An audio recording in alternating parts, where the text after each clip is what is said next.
Alors, peut-on changer le monde avec une simple brique de lait ? C'est le pari un peu fou que Nicolas Chaban a relevé en créant la marque C'est qui le patron ? Une initiative qui redonne du pouvoir aux consommateurs et assure une rémunération plus juste aux producteurs. Tout commence en fait en 2016, en pleine crise du lait. Dans l'Ain, une cinquantaine de producteurs se retrouvent sans solution pour vendre leur lait après la fin des quotas laitiers.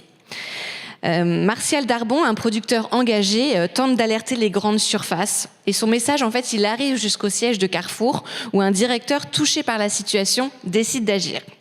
Avec Laurent Pasquier, Nicolas Chaban imagine un modèle plutôt inédit, en fait, une marque responsable co-construite avec les consommateurs.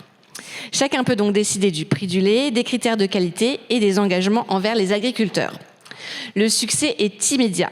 En 2017, le lait CQLP, donc C'est qui le patron, devient le plus gros succès agroalimentaire des 30 dernières années. Aujourd'hui, plus de 2500 producteurs bénéficient de ce modèle équitable. Mais Nicolas Chaban ne s'arrête pas là. Il décide de léguer toutes ses actions à une fondation, créant ainsi un nouveau modèle, les entreprises du partage, où chaque achat génère des impacts sociaux et environnementaux, mais aussi économiques durables. Alors comment donner du sens à nos choix de consommation ? C'est finalement ce que va aborder aujourd'hui Nicolas. Nicolas, vous avez la parole.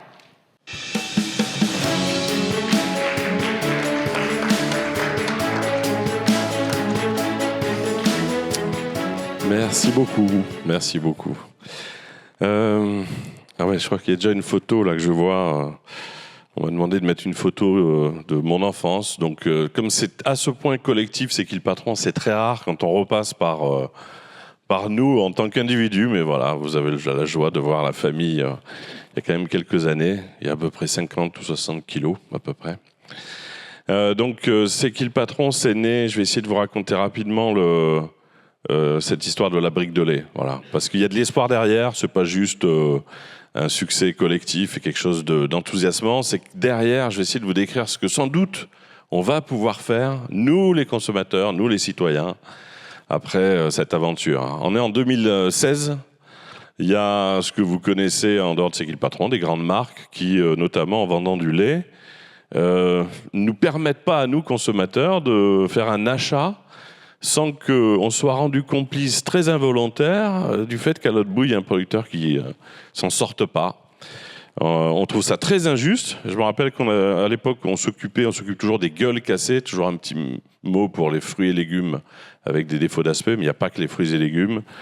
Chaque année, pour vous donner une idée, il y a le Stade de France rempli à ras-bord d'une nourriture qu'on pourrait donner ou vendre tellement moins cher. 10 millions de tonnes, c'est, pour vous visualiser, en partant du milieu de la pelouse, on arrivera à 5 mètres du toit, ce qui est absolument inacceptable, surtout en ce moment. Et on parlait à l'époque, il y avait eu un article dans le New York Times sur les gueules cassées, et l'ONU devait présenter, via la FAO, la démarche française, donc, des consommateurs français. On était déjà un groupe de consommateurs. Et il y a une discussion avec un conseiller du ministère, parce qu'on prépare cette petite conférence à l'ONU. Et à la fin de la conversation, quel drôle de moment, le conseiller du ministre me dit, voilà, très bien pour les fruits et légumes, moche le gaspillage alimentaire, mais est-ce que vous n'auriez pas à côté consommateur une idée pour le lait ? J'ai dit, quel est pour le problème de la rémunération des producteurs ? Il me dit, oui. Alors je lui dis en tant que consommateur, et vous allez voir comment ce point de départ devient à mon avis toute la suite, je lui dis, monsieur le conseiller, est-ce que vous pouvez me dire combien il manque sur un litre de lait pour que le producteur vive ? Il n'avait pas cette réponse, et le ministère tout entier n'avait pas la réponse. C'est-à-dire qu'il faut se rendre compte que cette balise n'était pas dans le logiciel de ceux qui essayaient de travailler pour aider les producteurs de lait. Donc c'est vraiment une question de consommateur toute simple. On nous a donné la réponse 8 centimes par litre. 8 centimes. OK. Combien on boit de litres par an et par habitant ? Deuxième question, 50 litres. Et là, vous arrivez, je me rappelle au téléphone, je me dis, attends, 50 litres fois 8 centimes, si je me rappelle ce que j'apprenais un peu plus tard, là, ça doit faire 4 euros par an. 4 euros par an. Et là, ça m'est apparu comme une évidence que j'étais sans doute pas le seul à pouvoir ajouter 4 euros par an pour sauver des producteurs à l'autre bout. La question était de savoir combien on allait être susceptible d'être rassemblés autour de cette cause. Donc voilà comment est apparue la brique de lait, parce que les grandes marques n'ont pas voulu le faire. Et puis vous voyez, pas d'agence de communication, on n'avait pas de moyens, on était vraiment des consommateurs comme aujourd'hui, vous l'avez dit tout à l'heure, on est une coopérative de consommateurs. Il n'y a pas d'argent, il n'y a pas de dividendes à la fin de l'année, il n'y a pas de fonds, il n'y a pas de banque, il n'y a même pas de business plan, c'est-à-dire que émotionnellement on s'est dit on veut faire une brique qui permette à des producteurs de gagner leur vie. Un producteur de lait, c'est tous les jours, je répète 3 fois, tous les jours, une traite le matin à 6h30, une traite le soir à 18h30. Lundi, mardi, mercredi, jeudi, vendredi. Le vendredi, le week-end, qui est quand même un moment de détente pour tout le monde, non.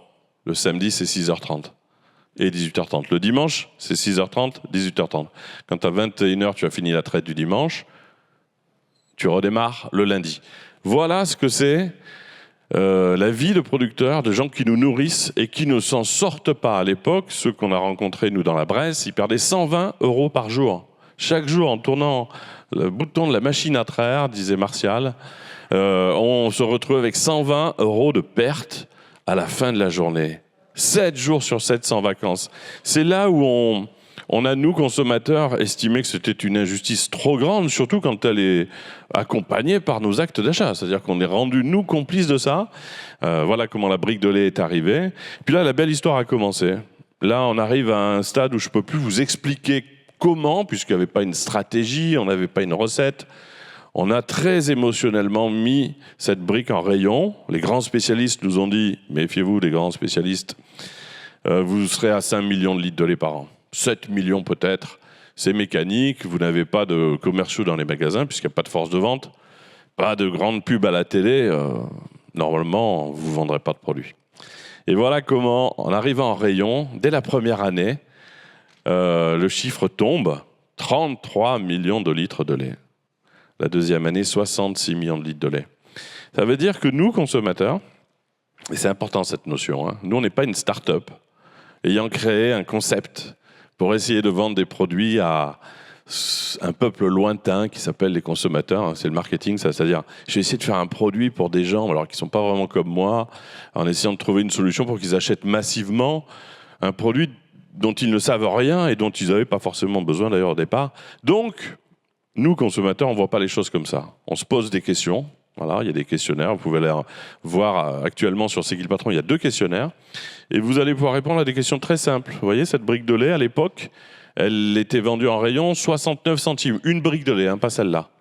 69 centimes, le producteur ne vit pas. Il y a des OGM dans l'alimentation animale, les vaches ne voient pas de pâturage. Alors on s'est posé la question collective. Est-ce qu'on ne rajouterait pas les 8 centimes pour le producteur ? 69 le lait est passé à 77 centimes. Ok, c'est jouable. Les OGM, est-ce qu'on enlèverait les OGM pour 5 centimes on enlève les OGM de l'alimentation animale. Ok, 77, 82 centimes. 1 à 3 mois de pâturage pour que les vaches soient plus heureuses, 2 centimes. 3 à 6 mois, 4 centimes. On a fait des choix tout simples, nous, consommateurs, citoyens. Et voilà comment est arrivée une brique de lait dont on savait déjà l'histoire. On n'avait pas besoin de communication, de pub. On a récupéré l'argent qui serait allé dans les campagnes de pub, on a ramené ça vers les producteurs. Et là, vous l'avez dit récemment, on est allé jusqu'à mettre toutes les actions, il y a 2 structures, une coop et des structures plus traditionnelles, dans une fondation actionnaire. Ça veut dire que cette aventure, mes enfants ont signé, ils n'étaient pas sur la photo là, mais mes enfants ont signé en disant, même nous, on se déshérite de ce qui serait normalement dans le monde d'avant, quelques millions d'euros, propriété de ceux qui ont créé l'aventure. Une aventure comme ça, elle est collective. Notre dessin, il est collectif. Moi, j'arrive pas à voir les choses autrement. L'heure a changé là pour la communication, le marketing. Les marques qui, pendant 40 ans, ont créé un tour de magie étonnant, prendre l'argent de tout le monde et en faire des choses que tous ceux qui amènent via leurs actes, nous, on achète via nos actes d'achat des produits dont on ne sait rien. On est en 2025. Je vous fais faire l'exercice, mais faites-le. Vous rentrez dans un magasin, il y a 20 000 références. Combien vous garantissent que le producteur gagne sa vie à l'autre bout ? vous n'avez pas le moyen de le savoir même. C'est pour ça que c'est plus possible. On est rentré dans une ère où c'est milliards d'euros. En France, un petit chiffre, 1600 milliards d'euros, voilà la dépense des ménages chaque année. Ces 1600 milliards d'euros, ils ne peuvent pas servir à détruire de la valeur, détruire des producteurs qui demandent juste à vivre pour continuer de nous nourrir, détruire la planète. C'est l'heure, je finirai là-dessus parce qu'il reste 6 minutes, une prise de conscience qui, je l'espère, sera un chemin d'espoir pour tout le monde. Et ce n'est pas le nôtre, celui de l'équipe, c'est qui le patron, c'est celui de tous. Cette brique de lait, elle a prouvé une chose. Le bon sens collectif, la bienveillance, sans grande campagne de pub à la télé, sans commerciaux dans les magasins, elle est devenue la brique de lait la plus vendue de France, hors MDD. La marque, c'est qui le patron ? Il nous a dit Nielsen, est devenue la marque nouvelle la plus vendue depuis 10 ans en France. Ça veut dire, pour le dire autrement, que le monde économique n'a pas créé une marque depuis 10 ans dans l'agroalimentaire qui se vend plus que cette marque de consommateur. Et elle se vend 120 millions de produits par an, pas parce qu'elle est la moins chère, parce qu'elle est solidaire. Donc, cette équation étonnante qui consistait par défaut avec le syndrome, vous savez, du film Usual Suspect. Vous connaissez ce film, il y a Kaiser Soze. On ne sait pas qui bloque, c'est une espèce d'entité comme ça un peu... parce que quand vous demandez pourquoi il n'y a pas plus de produits qui aident les producteurs en rayon, personne ne sait répondre. On a cherché, nous, l'interlocuteur, puisque étant les consommateurs amenant notre argent vers ces grandes marques, les produits et les magasins, on a dit on aimerait voir la personne qui ne veut pas. Elle n'existe pas. C'est une espèce de projection comme ça par défaut où la culture qu'on a tous dit le prix le moins cher est la seule boussole. Et c'est vrai que c'est important, mais pas à n'importe quel prix. Qu'on fasse des économies sur les produits alimentaires, il faut les faire, mais sur des produits qui engagent la vie des producteurs, c'est pas possible. Un producteur, il doit gagner sa vie, il doit nourrir sa famille.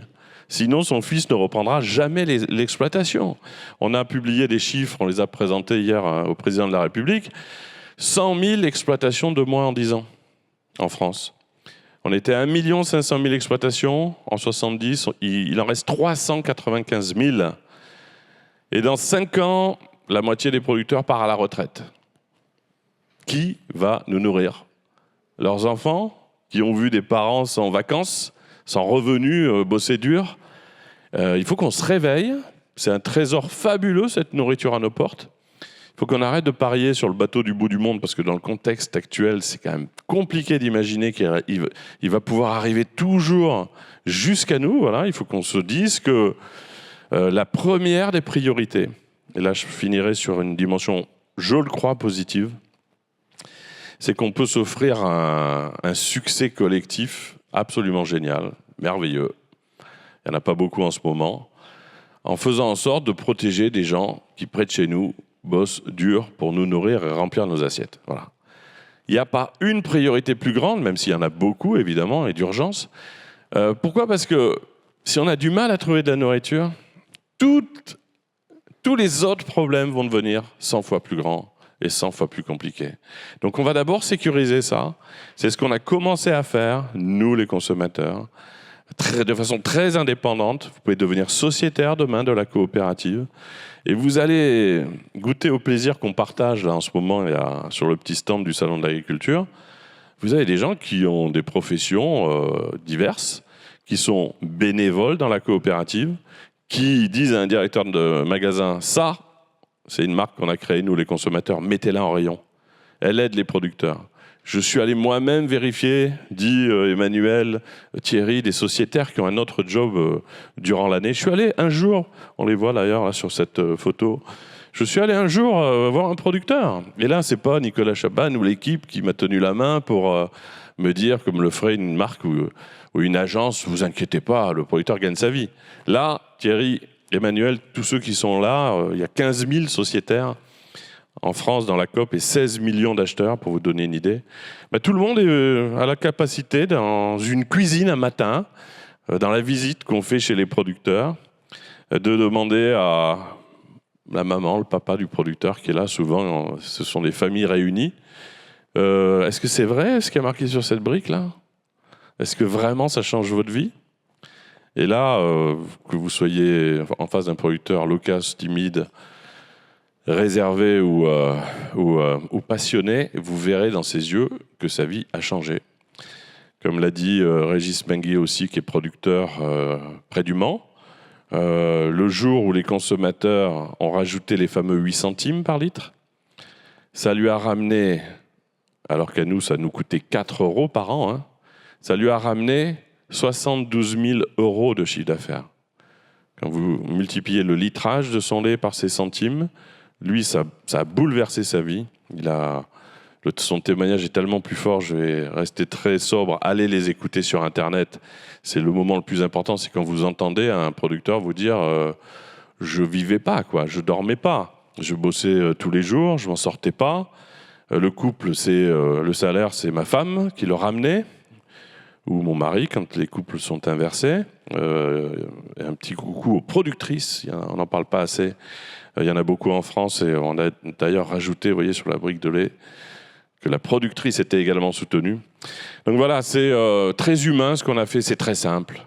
Et surtout, ça donne de l'espoir. Si à un moment donné, on décide, nous citoyens, avec quelque chose d'essentiel qui s'appelle l'argent qu'on a dans la poche, de mettre cet argent à des endroits en nous organisant, on peut absolument tout changer. Personne ne croyait dans cette aventure.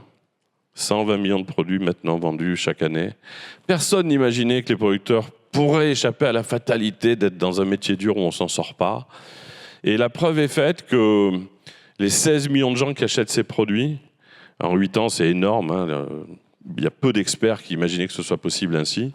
Ça permet de comprendre qu'il y a une force qui dépasse les business plans et les grands schémas techniques. Il y a dans le monde animal, on le répète à chaque fois, mais ça permet de, à mon avis, faire comprendre la force qu'on a tous. Il y a ce qu'on appelle la murmuration. Parce que les journalistes nous demandaient, notamment des journalistes étrangers, comment vous avez fait pour que ça marche à ce point? Pas de commerciaux, pas de campagne de pub. N'ayant pas la réponse, il y a un sociétaire qui m'a dit un jour, tu sais, dans le monde animal, ça s'appelle la murmuration. Alors c'est quoi la murmuration? Je ne sais pas si dans la salle, vous savez ce que c'est. La murmuration, c'est les immenses vols des tourneaux, notamment les oiseaux qui tournent comme ça dans des volutes absolument parfaites, dans un mouvement millimétré. Et les scientifiques ont montré qu'il n'y avait pas un oiseau leader qui impulsait le mouvement au groupe. Il y a une intelligence collective qui s'empare du groupe et qui lui fait faire ce qu'aucun individu n'aurait pu faire à ce groupe tout entier. Voilà. Que la suite s'écrive avec beaucoup plus de murmuration et d'intelligence collective. Et nous, on est très heureux par cet exemple de redonner ce chemin d'espoir où si on s'organise, nous les citoyens, les consommateurs, de façon très bienveillante, on devrait arriver à changer énormément de choses. Voilà, merci à tous et merci pour le soutien aux producteurs. Merci. Merci Nicolas.